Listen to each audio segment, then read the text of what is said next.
দাউদ আলাইহিসসালামের পবিত্র জীবনের অবস্থা ও ঘটনাবলী আমাদের জন্য যে সমস্ত জ্ঞান ও উপদেশ পেশ করেছে তা যদিও অতিশয় ব্যাপক, তবু কয়েকটি গুরুত্বপূর্ণ সত্য এবং মূল্যবান পরিণাম বিশেষভাবে মনোযোগ আকর্ষণ করেছে।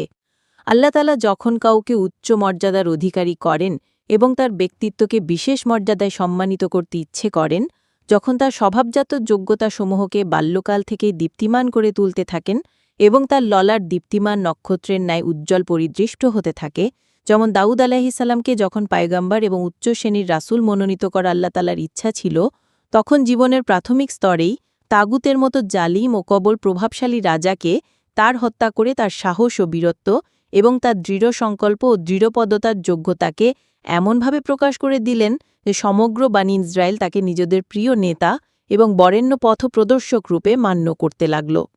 অনেক সময় আমরা কোনো একটি বস্তুকে মামুলি এবং সাধারণ মনে করি, কিন্তু অবস্থা ও ঘটনাবলী পরে প্রকাশ করে যে এটি অতি মূল্যবান বস্তু। যেমন দাউদ আলাইহিসসালামের শৈশবের অবস্থাবলীর মধ্যে পরবর্তীকালে মুজাহিদ সুলভ সত্যের সংরক্ষণ, আল্লাহ তাআলার আহকামকে দৃঢ়রূপে ধারণের সাথে দাওয়াত প্রদান এবং নবুয়তকালের অবস্থাবলীর মধ্যে যে ব্যবধান রয়েছে তাই উপরোক্ত দাবির জ্বলন্ত প্রমাণ।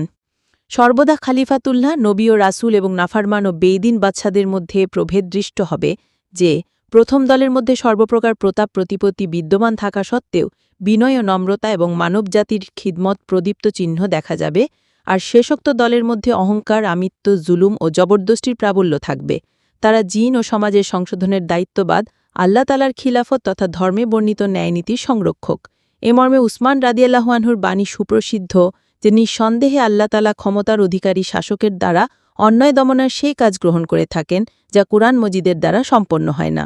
আল্লাহ তাআলার রাজ্য ও রাজত্ব প্রদানের জন্য কুরআন মজিদের বিভিন্ন আয়াতে যা বর্ণনা করেছেন তার সারমর্ম এই যে প্রথমেই মানুষের মনে বিশ্বাস জন্মিয়ে নেওয়া উচিত যে রাজ্য ও রাজত্ব প্রদান করা এবং তা কেড়ে নেওয়া একমাত্র আল্লাহরই ইখতিয়ারাধীন।